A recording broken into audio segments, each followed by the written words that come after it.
It's time for No Pad Sports Talk. Stay tuned as two brothers bring you the latest from your Michigan teams and beyond in hockey, baseball, football, and more. Let's get started. Here are your hosts, JD and Steve. Welcome to a very special edition of No Pad Sports Talk. I am your host for today, JD. My brother Steve has a lot of stuff going on, so he's not going to be able to join for this episode. So it's going to be just me. Hopefully, it's not going to be too bad. But we do have Lions starting tomorrow. Currently it's 9 o'clock as I'm recording this on Wednesday night. So, I'm also traveling. That's why I'm in a hotel again. But again, I just felt that we really need to get something out there before the start of the season, kind of looking at the Lions and what we can expect from them, especially going into this first game. So we'll try to make this kind of, short and sweet, try to keep it a small video or a shorter video. But there is a lot to talk about, so I just kind of want to get into it. I think we've got to start initially with the Bugs situation.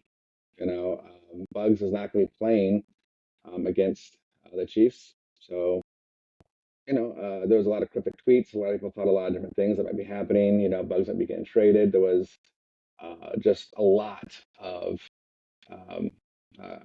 rumors floating around there. And ultimately, it just came down to that, he's kind of got dropped in the depth chart. Even though he played so many snaps last year, he's got dropped down this year. It's just about who gives you the best chance to win. And, according to Campbell, it's not Bugs. So with that being said, that's all that's happening there. The response from Bugs has been, kind of positive since Campbell's come out and, kind of mentioned what's happening. Bugs said he just wants to kind of put his head down and keep working and just try to get a spot back, more or less, right? Like, he wants to do whatever's best for the team. And, of course, he wants to play. He signed a 2-year contract here. So, and just like, anybody playing, professional sport, like, you want to play, like, you want to be the guy. And so this should be a good motivating factor for him. So we'll see what happens after this game, going back in practice and going in week 2, like, if he moves back up the depth chart or not. So kind of keep an eye there on Bugs. There's another big thing. It's about Kansas City. Chris Jones is out. That's only going to help the Lions in more than one way, right? Specifically, that's going to really, he can rush the passer. So, of course, that's going to give Jared Goff a little more time. But he's also going to stop in the run. And for all of us Lions fans, we know that Jared Goff plays really well off the play action. So if the Lions can get the run game going and then, start doing some play action passes, that's really going to play right into the hands of Detroit. That's exactly what they're going to want to do. And that gives Detroit a better chance of winning. Hands down, Chris Jones is that type of player. He's a difference maker. And not having them in the middle is really going to benefit Detroit. Another player to keep an eye on is going to be Travis Kelce. He's hyperextended his knee in practice. He's questionable for tomorrow. And we just have to see if he plays or not. Because again, right, what we've dealt with a lot as Lions fans is the Lions not able to cover the tight end, especially someone as good as Kelce. I know they drafted Jack Campbell. He's supposed to be a real good coverage linebacker. Derek Barnes has taken a step forward, but I wouldn't really look at him as being anyone, special as far as covering. So that's looking pretty decent, I think, as far as being in Lions' favor again. Like, if he doesn't play, not having such a difference maker at tight end, a position, like I said, we had trouble covering, is going to play right into the Lions' hands. And this is something that, everybody's noticing, that especially the odds makers, like currently right now, as we speak, the Kansas City is favored by 4.5 points, and the over under for the points for the game is 52.5. previously, before the Kelsey injury, it was at 6.5 points in favor of Kansas City, and the over/under for points was 54.5. So it's definitely come down ever since the injury to Kelsey. I would just have to kind of see again, like how that's played. I mean, Kansas City still has a lot of weapons, especially Mahomes. He's like one of the best in the league, if not the best, and and he still has weapons out there. Personally, I love Sky Moore because he's from Western. So it just I don't want to root for him because that means it's going to hurt the Lions. Um, but yeah, so he still has weapons out there. Juju Smith-Schuster is also going to be out for this game against the Lions. So it looks like right now, anyways, because of the situations with just some of the injuries and other things that's happened, that Lions come into this game pretty healthy, whereas Kansas City's come into the game with a couple guys that's not going to be playing. So that kind of fits right into the Lions' hands, but I don't think it's all rainbows, sunshine and rainbows for the Lions, right? Emmanuel Mosley. Good news is he was not at the start of the season. He was not on the injury report. Like he was made it to the 53-man roster, but he's out in the field practicing. I just don't know if he's going to have time to play versus Kansas City. I think he's going to be out this game, and that's going to put a lot of extra pressure on our secondary. That gave up so many points last year. Our secondary was hideous. We're counting on Sutton and Mosley to make a big difference coming in here as signings for us. And with Mosley not being able to play, that's definitely going to hurt the Lions. Going against someone as awesome as Pat Holmes, you kind of want your best out there, obviously.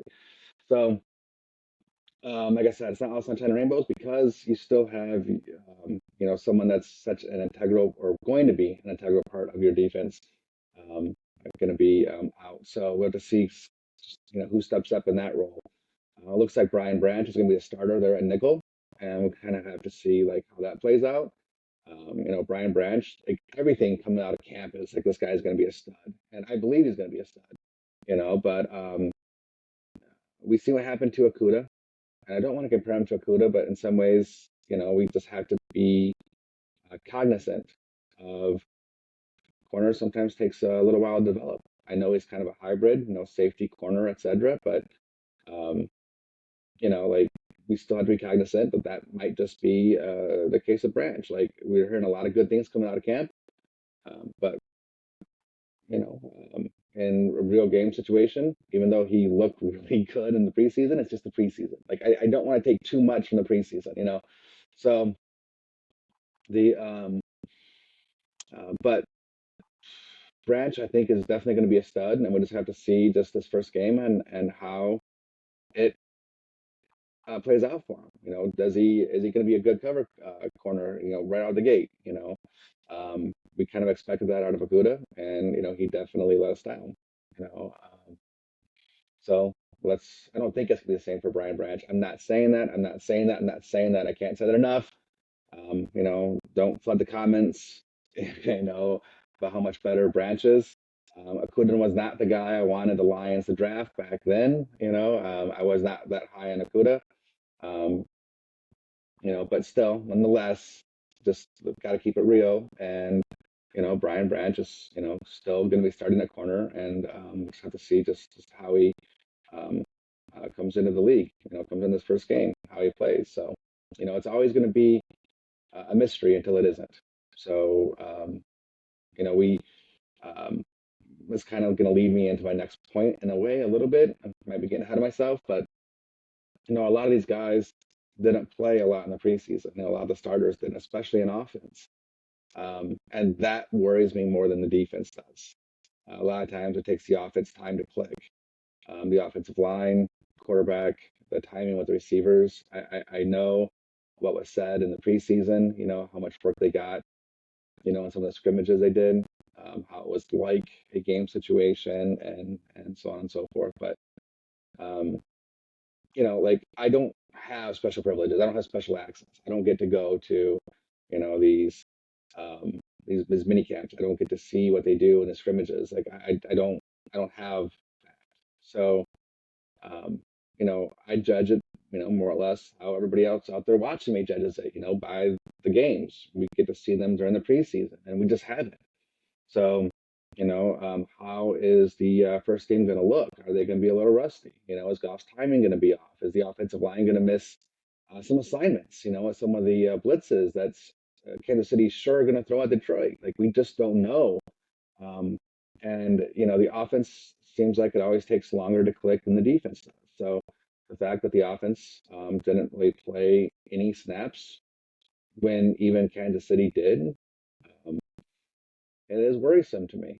You know, so the Lions are playing away at Arrowhead versus the Chiefs without their offense having any actual game reps. So it's a little worrisome for me. I expect to see rust. Um, it's hard for me not to expect that, seeing as what we you know experienced in the past. You know, so I know going down to 3 preseason games, that's something that is just going to have to teams are going to handle that differently. And Lions chose not to play their starters, and we'll have to see if it's going to move or not. Again, it's going to be a mystery until it's not. Let's just see what happens. Um, so the other thing is, you know, there's a lot of rookies that are going to be getting game time, you know, and not just some play time, but a lot of play time. Brian Branch, I already mentioned, but you know, Jack Campbell is going to be up there. He's going to be playing.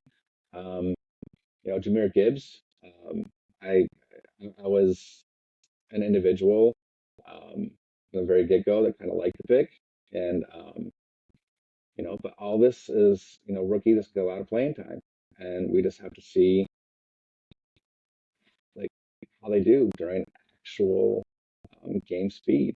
You know, where teams are actually putting game plans out there. You know, trying to you know confuse the Lions. You know, both on offense and defense. You know, trying to a game plan specifically for certain players. Like, how is that going to work? Um, yeah.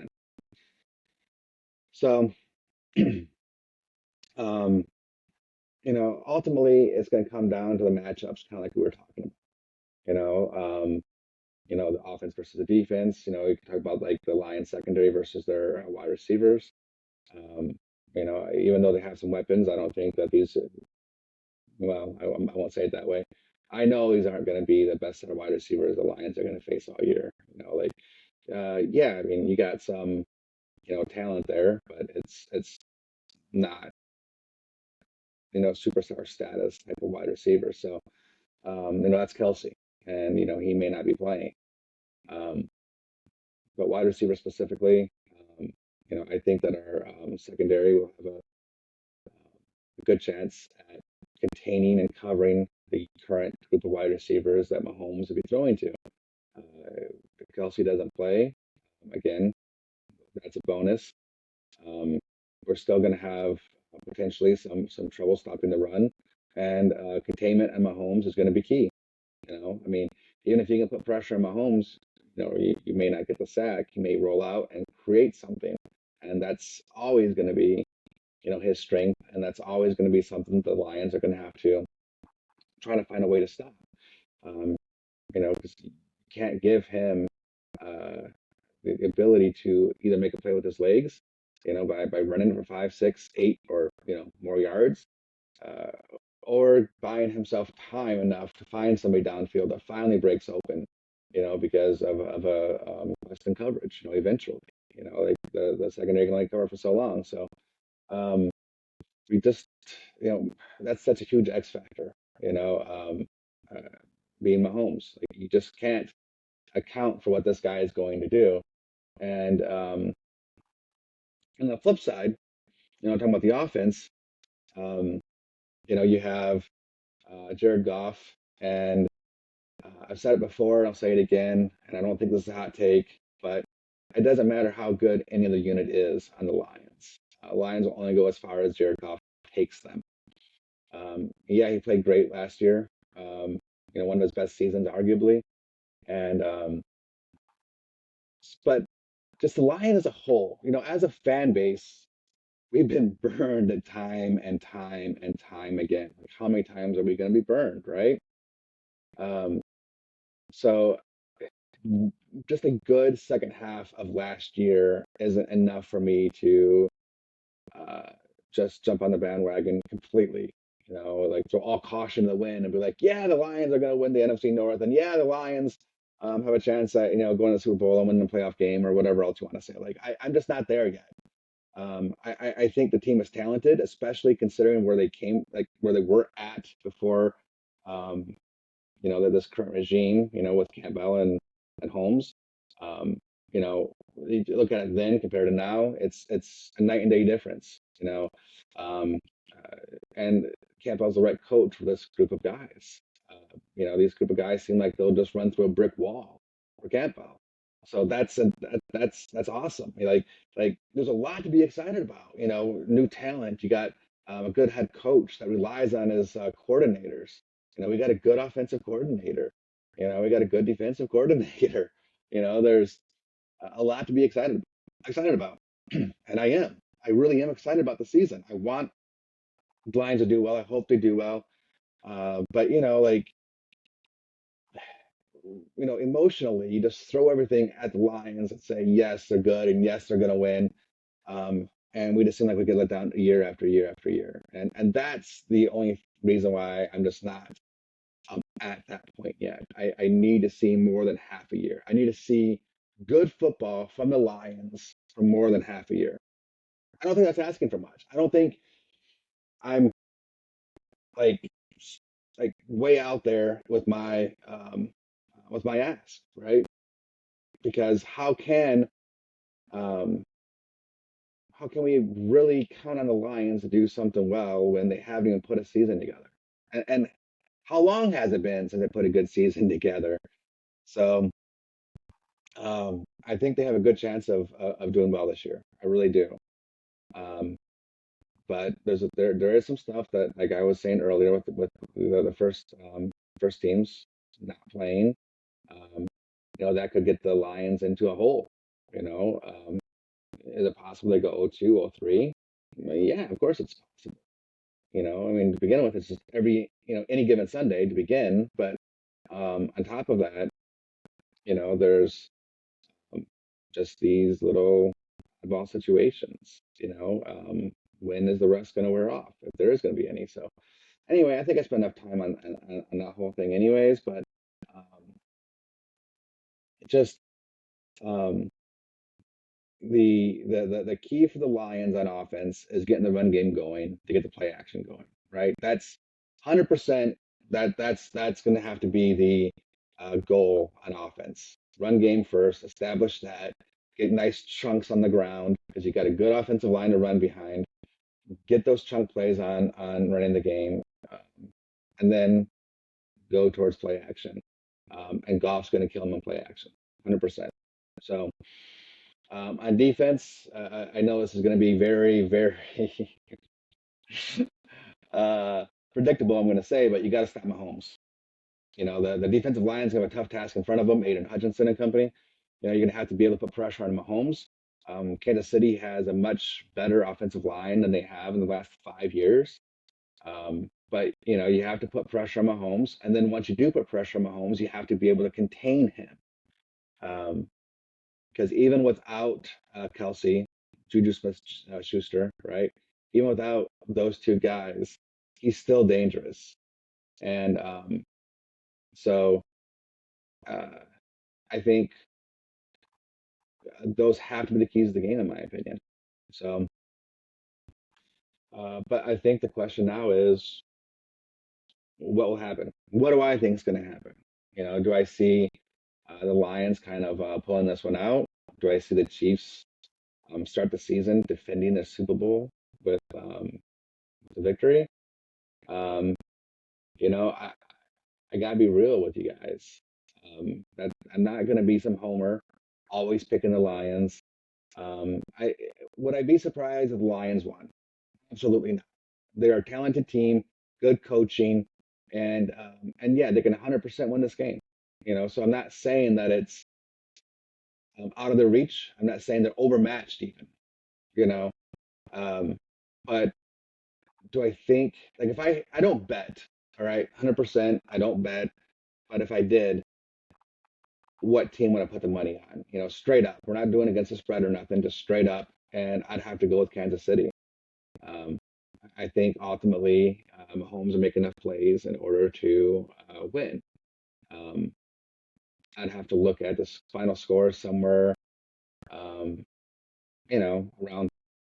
31-21, 31-24, something like that, so it's not going to be a blowout, I don't think, but I think the Lions stay within 10 points. And like I said, there's definitely a way they can pull this one out. I just don't know if they're going to. And my biggest reason why is I haven't seen them play this year, and I'm really worried about the rest. So that's it. That's my prediction. I'll go with 31-24 as my final one. And I just have Mahomes make enough plays there in the fourth quarter to get Kansas City ahead. And I see Detroit not being able to do enough in the fourth quarter, ball in hand, to score at the end, to send in overtime or potentially win. So that's it. Let me know what you guys think. Am I way off my rocker? Should I pick Detroit? Look, there's nothing out of like more to do. Like, come on after the Lions game, I'd be like, hey, I was wrong. Lions won. They look great, right? I'd love to do that. I want to be wrong, 100%. But I'm going to tell you guys what I really think, what I really feel, and that's where it is. So, but let me know, am I wrong? And yeah, comment, find us, let me know. Appreciate it. Appreciate you listening, and I'll talk to you guys next time. Thanks for listening to No Pads Sports Talk. Be sure to subscribe so you don't miss a single episode. While you're at it, help spread the word by leaving a rating and review wherever you listen to podcasts. Follow us on social media at No Pads Sports Talk.